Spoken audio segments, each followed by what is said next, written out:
What's up, y'all? It's your boy Niner Faithful. How's everybody doing? Hope everyone is having a legendary day.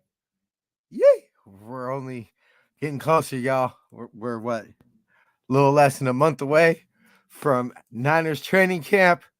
Can't wait, can't wait, can't wait, as always. We're going to go ahead and go over Niners tight ends today. But before we do that, we're going to go ahead and remind everybody to listen to the end of the show to get your special coupon code to save 10% off of For the Faithful by the Faithful Season 2 apparel, exclusively available at ninerfaithfulradio.com/shop. Help out Niner Faithful Radio by using our shop49ers.com affiliate link and save 10%. All you have to do is click on the link in the description of the video or podcast. Go to SeatGiant.com, use the promo code Niner Faithful Radio to save on all your theater, concert, and sporting event tickets, as well as help out the show. And go to NinerFaithfulRadio.com/subscribe to see everywhere you can subscribe to the show and follow us on social media on Facebook, Instagram, and Tumblr at Niner Faithful Radio and at Niner Faithful R on Twitter. Ladies and gentlemen, faithful of all ages.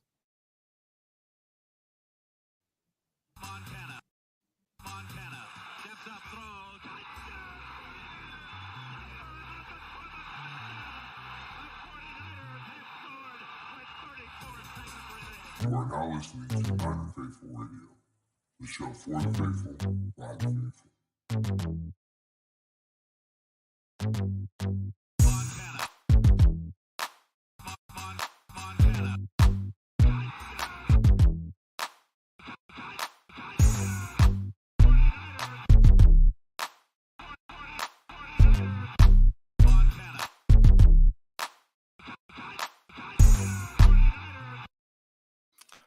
All right, so we're back. Man, this really doesn't give you that long. So we have to start this week's show with very sad news. We have a passing in the Empire to speak about. Niner Hall of Famer Hugh the King McElhenny has died at 93. Let's see. I'm going to go ahead and pull up the official statement from the Niners right now. The 49er family is heartbroken to learn the passing of one of the NFL all-time great, Hugh McElhenny, said 49ers coach. My favorite team was the 49ers. I remember so many great players from the late 50s and 60s. When I started to invite an alumni to every game, my goal was to meet the $1 million backfield. Hugh was the last of the four to join us, and we remained friends long thereafter. He was a great part of 49er history. Just a little bit about Hugh McElhenny. He was a Hall of Fame, first ballot Hall of Fame selection in 1970, and then joined the Edward J. DeBartolo Sr. 49ers Hall of Fame in 2009. McElhenny had spent 9 seasons with the Niners from 52 to 60, and was a member of the franchise's famed $1 million backfield, which comprised of course, McElhenny, Wyatt Tittle, Joe the Jet Perry, and John Henry Johnson.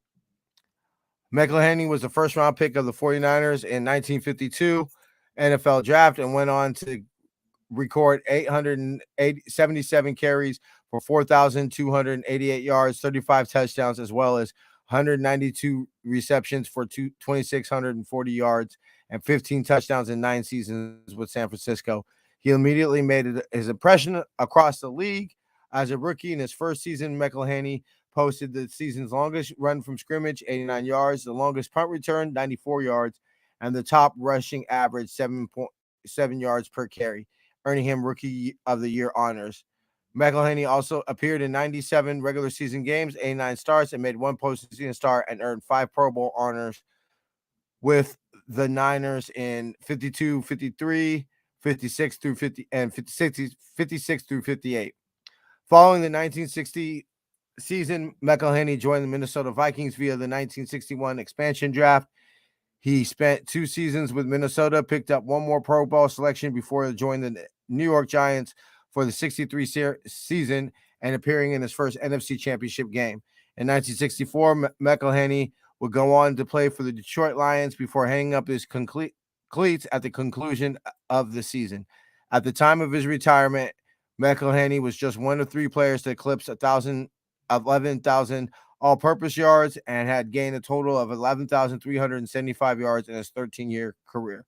After retiring, he also served as a commentator on 49ers radio broadcasts. McElhenney returned to the University of Washington, where he earned first-team All-American in 1951 and All-Pacific Conference in 1950 and 51 honors as halfback for the Huskies.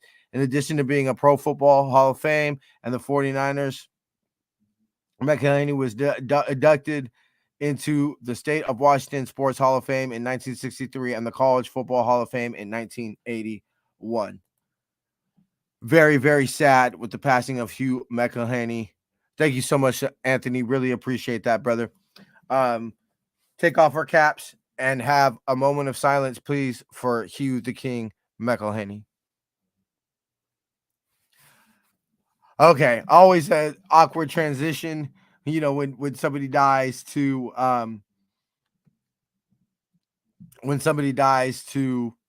transitioning into, you know, footballness. I believe there was no other announcements to make this week. Yeah, no. Okay, so we're gonna go ahead and get right into tight ends. We're gonna save the best for last. I think we all know who's gonna be the starter, and I don't think it's a slam dunk on who's gonna make the roster, but we do definitely have some incumbents and some intriguing players to go over today. First, I want to start off with, besides, of course, Kittle Corn, my favorite tight end, which is Ross Dwelley. I think Ross is entering a very interesting time in his career. He, of course, signed a 1-year contract this offseason to remain with the Niners. By the way, Anthony, thank you for the like on Facebook. And him and Charlie Warner obviously split the reps at tight ends last year when Kittle Corn was out. I really like Ross Dwelley. Like, he's not as good a blocker as tight end as George Kittle. He's not a good as passing receiver as George Kittle. But people seem to forget in Halloween when George Kittle went out of that game, it was Ross Dwelley that made the clutch catch on third down to seal the game. And so I'm not sitting there thinking he should threaten Kittle Corn's roster spot or anything like that. But make or break, I like Ross too. Yeah, I definitely think this is a make or break season for him. I think with the additions that we brought in to the team, with the additions of, here, I got it right here. We got Jordan Matthews, Tyler Kroft, obviously George Kittle, Tanner Hudson. I already mentioned Ross Dwelley, Tor Fumulungi. I know I said that right. Y'all gonna have to forgive me that. And Charlie Warner. Anthony, let me know, first of all, what last year we broke from tradition and we kept. Oh, the final cut. Sorry, I was looking at, I was like one tight end, but that was the final cuts. We cut 3 tight ends: George Kittle, Ross Dwelley, and Charlie Warner. Obviously, George Kittle is going to make the roster. We all know that.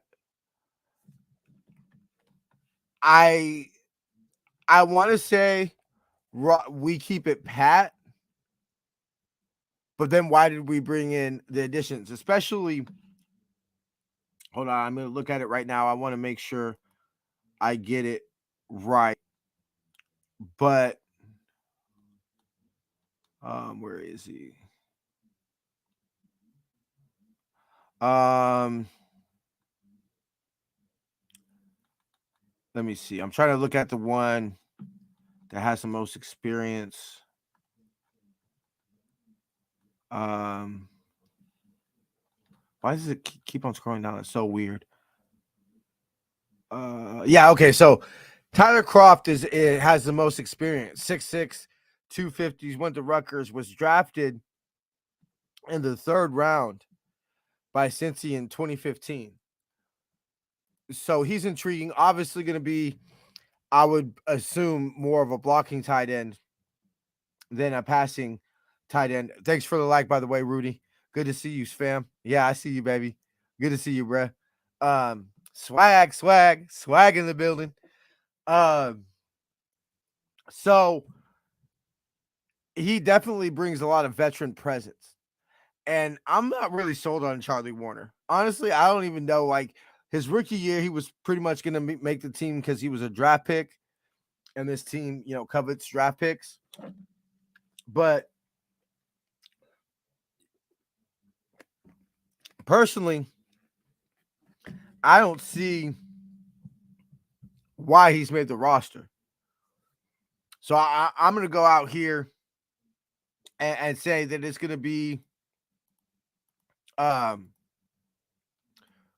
George Kittle, Ross Dwelley, and Kraft. Or I want to make sure Croft.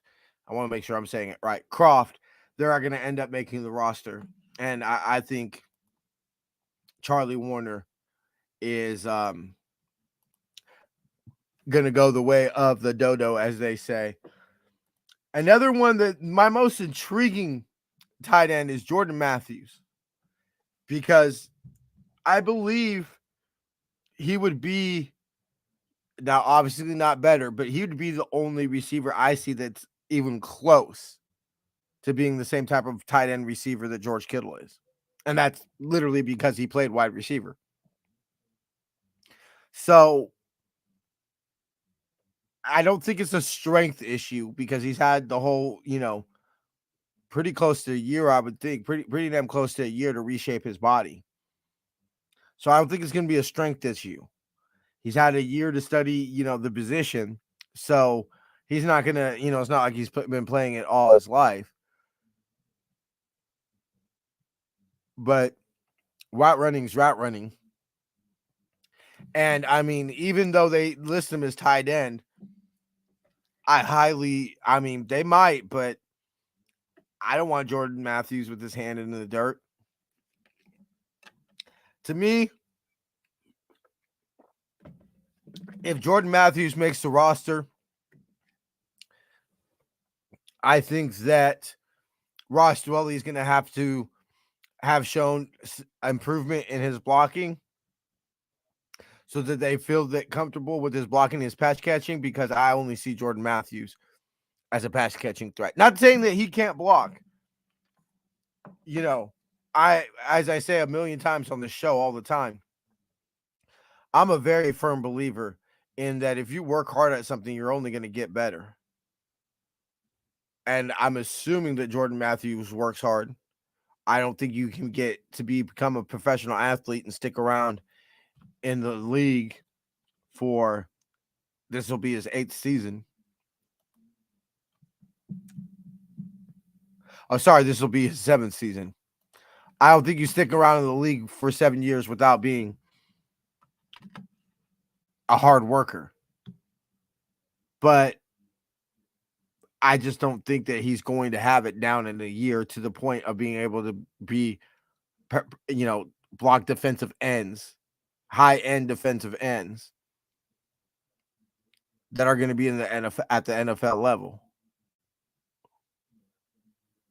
I just don't see Jordan Matthews being able to do that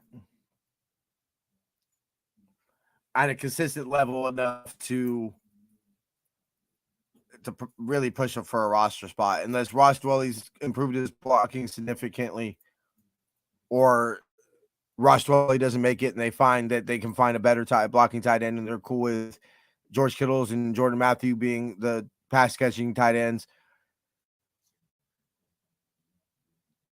And a known tight end, unnamed tight end for right now, being the blocking tight end. That's fine. But obviously, a lot of this is going to come down to special teams value. Let's see. So Charlie Warner, 5 receptions on 6 targets last year.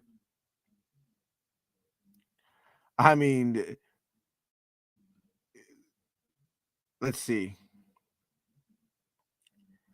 2 catches against the Colts last year was his most productive game for 30 yards. Has he even had a career touchdown? He has not had a career touchdown yet. So I don't see Charlie Warner making the roster. We already talked about Jordan Matthews. I think Jordan Matthews, if by some grace of God we can convince him to go to the practice squad, he'd be amazing to have coming off the practice squad. And you could slide, when Kittle Corn eventually, inevitably, knock on wood, gets his injury that he usually seems to get every year just because he's a psycho and puts his body in positions that not many people can or are willing to put their body in. I love to have Jordan Matthew coming off the bench. If he could be anything close to the receiver he is at tight end, which I think he can be. As long as he can get off the line, get off the block and everything of the DN and everything, I have no doubt that he can run great routes. I mean, we all know who his cousin is. So get back to his worth ethic. I mean, I don't think you can come from the family of Jerry Rice and not be a hard worker. Tyler Kroft. He has 1 receiving touchdown. Oh, that's recent games. Okay. How many receiving touchdowns does he have in his career? Oh, he had 7 1 year. Okay, maybe I'm underestimating Kroft then. What's his most receptions? 42. Yeah, so 2017 was his most productive year. Last year, he had 11 receptions for 29 yards, a long of 22, and 1 touchdown. 54.6% of his receptions went for a first down. He's even played a little bit of defense. Or that must be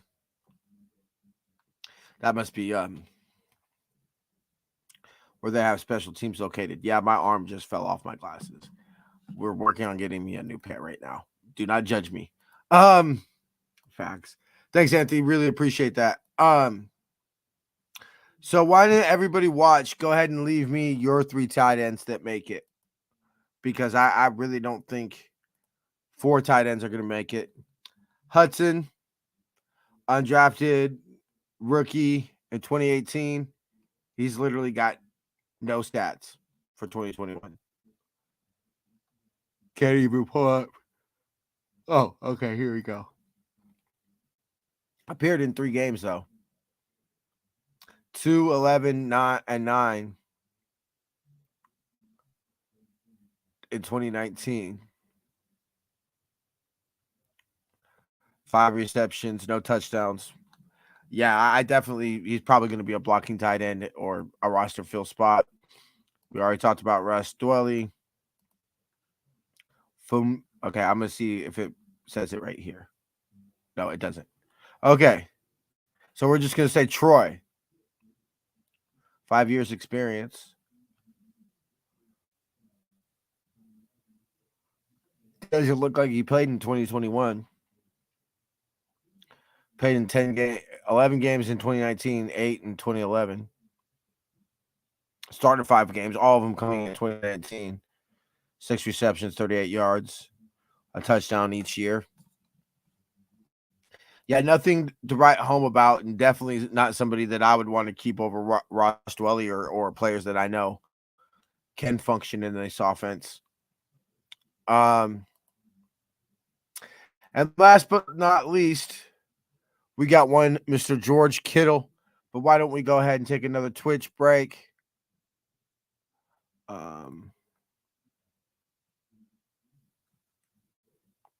Let's see.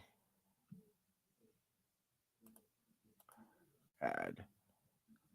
Okay. Let's go. All right. YouTube and Facebook, you'll still be able to see me, and on the podcast, you'll be able to hear me. But okay, we got a comment coming in. Kittle, Matthews, and Dwelly.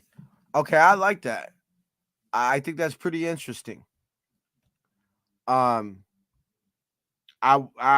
would say that Jordan Matthews has to show a lot in order to make this roster. And I'm not saying that Ross Dwelly or any of these tight ends are just so great at that you can't have they just can't he can't beat out Ross Dwelly. Ross Dwelly's just too great, but Ross Dwelly has been playing the position longer than playing the position longer than Jordan Matthew. I mean, pretty much every tight end on the roster has been playing tight end longer than Jordan Matthew. Oh, excuse me. This is what happens when you're up at 3 o'clock in the morning. Go to bed at like 10 and up at 3. Let me see. How much longer do we have on our Twitch commercial? Minute and 30 seconds. Okay, not too bad. We'll discuss Kittle Corn, and then we'll pull this up. Let me pull up some George Kittle contract.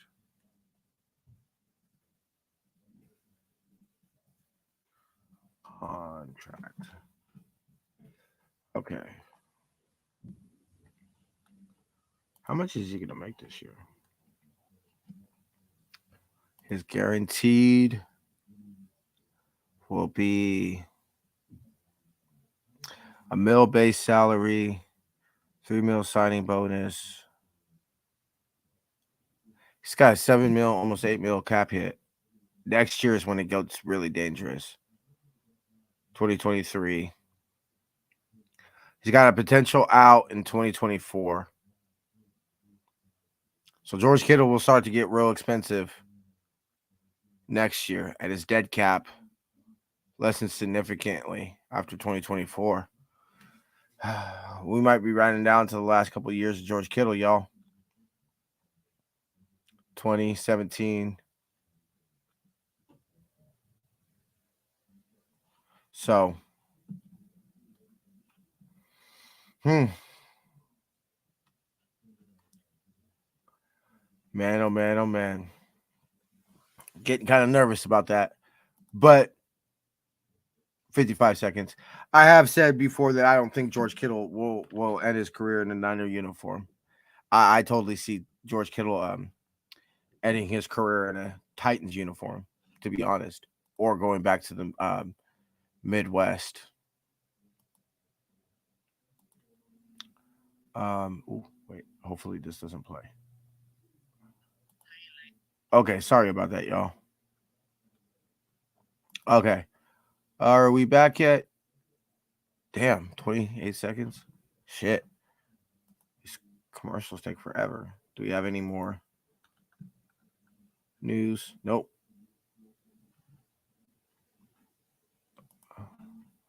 All right. And 10, 9, 8, 7, 6, 5, 4, 3, 2, 1. And we're back. Okay.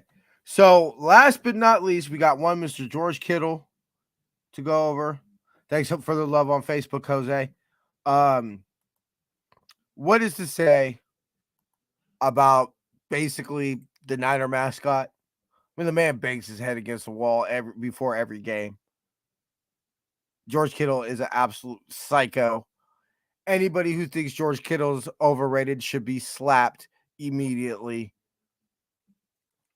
I know I just said there that I think we might be getting to the end of George Kittle, and I don't see George Kittle ending his contract in a Niner uniform. Well, that's just because, man, I don't really think anybody's going to end their career in a Niner uniform. That's just not the way football works anymore. But Newsflash, George Kittle is going to make the roster. He's got at least 2 more years because there's a potential out in 2024. So I think this is the year we see the best from George Kittle. I have a feeling that we haven't seen the best from George Kittle. I mean, like 20, not necessarily numbers wise, because I mean, 2018 was historic, but just his overall play. And I think this might be where you see him. They start to ease off the offense a little. His receiving a bit, because we're going to run the football a shitload. So George Kittle is hugely important to this season, especially with Trey Lance, because they say a young quarterback's best friend is his tight end.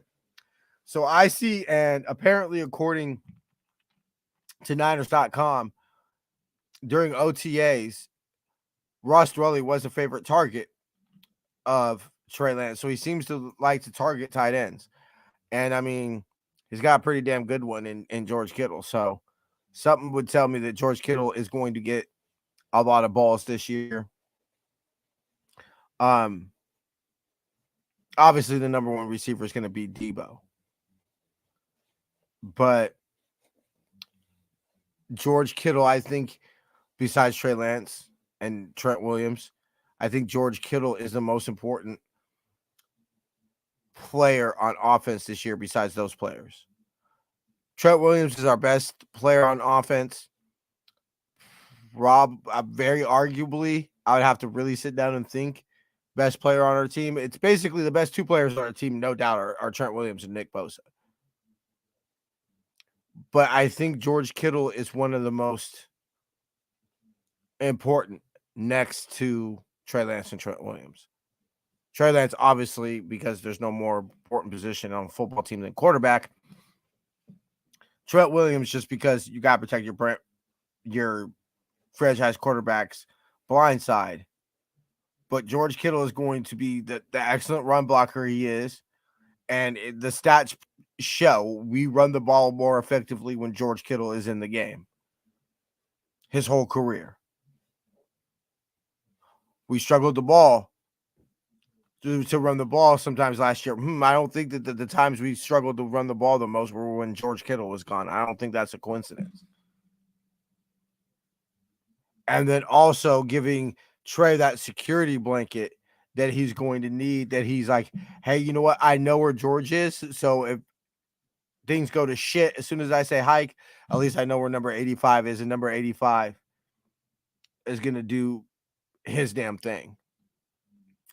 What can't the man do? All right, y'all. Well, I'm going to go ahead and say my final roster prediction. I'm going to say George Kittle, Ross Dwelley, and then Koft are going to be the 3 tight ends we have heading into the season. We're going to go ahead and get up out of here. Let y'all enjoy the rest of y'all Tuesday. But before we do that, of course, we got to remind everybody to help out Niner Faithful Radio by using our Shop 49ers affiliate link and save 10%. All you have to do is click on the link in the video or podcast description. Go to SeatGiant.com. Use the promo code Niner Faithful Radio, all one word, to save on all your concert, theater, and sporting event tickets. Go to NinerFaithfulRadio.com/subscribe to see everywhere you can subscribe to the show. And, of course, follow us on social media at Facebook at Niner Faithful Radio, along with Instagram and Tumblr, and Twitter at Niner Faithful R. And, of course, lastly, thank you for tuning in to the end of the show. As promised, this week's discount code for 10% off of all Season 2 for the Faithful by the Faithful apparel is Season 2. 10% excludes any on-sale items and cannot be used with the combination of any other coupon. Expires midnight, August 30th. Thank y'all for tuning in. I shall see y'all next week. Till then, faith, love, and happiness. Go Niners. Montana.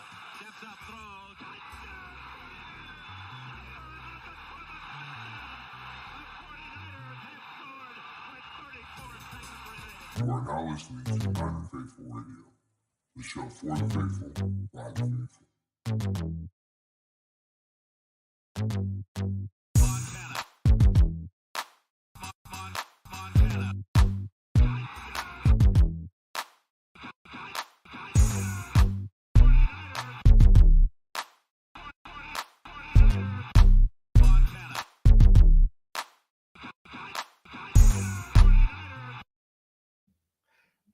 See ya.